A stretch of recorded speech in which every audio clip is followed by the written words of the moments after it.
Dans le monde, il y a 285 millions de personnes malvoyantes, dont la majorité dans des pays défavorisés. Notre projet a donc pour objectif d'inclure les personnes malvoyantes au monde du numérique. Par exemple, en permettant d'imprimer des emails ou des pages internet, mais également d'équiper des petites structures associatives ou éducatives. Notre solution est donc l'iPrint, une imprimante reliée par un câble à un ordinateur.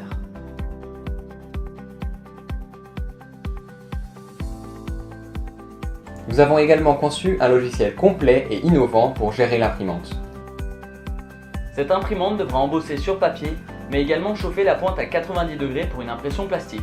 Elle devra avoir également une précision d'un dixième de millimètre et pouvoir fonctionner 4 heures en autonomie sur une batterie. Le tout à un coût inférieur à 300 € de matériel. Notre produit, l'iPrint, doit donc être peu coûteux et respecter les codes du système Braille. Pour mettre en œuvre ce prototype, nous sommes d'abord passés par une phase de modélisation, afin de mieux sélectionner nos composants. Pour valider ces différents modèles, nous avons réalisé des expériences. Finalement, nous avons essayé d'expliquer et de réduire les écarts. Pour améliorer la précision de notre système, nous avons étudié les jeux entre les différents composants. Nous avons également calculé la déformation structurelle grâce à un logiciel de modélisation SolidWorks.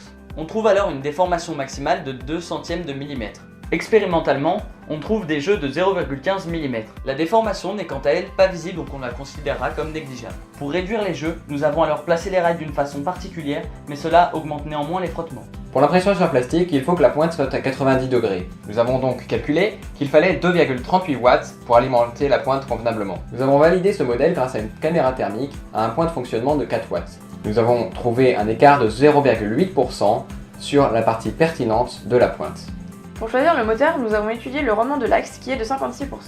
Nous avons également trouvé un coefficient de frottement de 5,10-3. Cependant, par expérience, nous trouvons un rendement entre 7,9% et 15%, selon le protocole utilisé. On trouve également un coefficient de frottement de 5,10-2. L'écart est dû au frottement, accentué par l'imprécision de la construction, mais également à cause des billes des douilles qui glissent au lieu de rouler.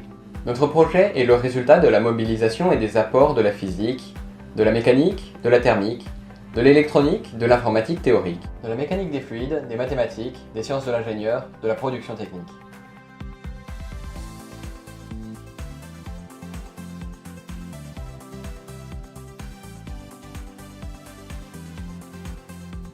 Notre projet présente des intérêts scientifiques, techniques, mais aussi sociétal.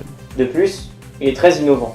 En effet, d'une part, il permet d'équiper les particuliers à bas prix, alors que l'offre est uniquement industrielle. D'autre part, il présente des fonctions novatrices, comme l'impression plastique.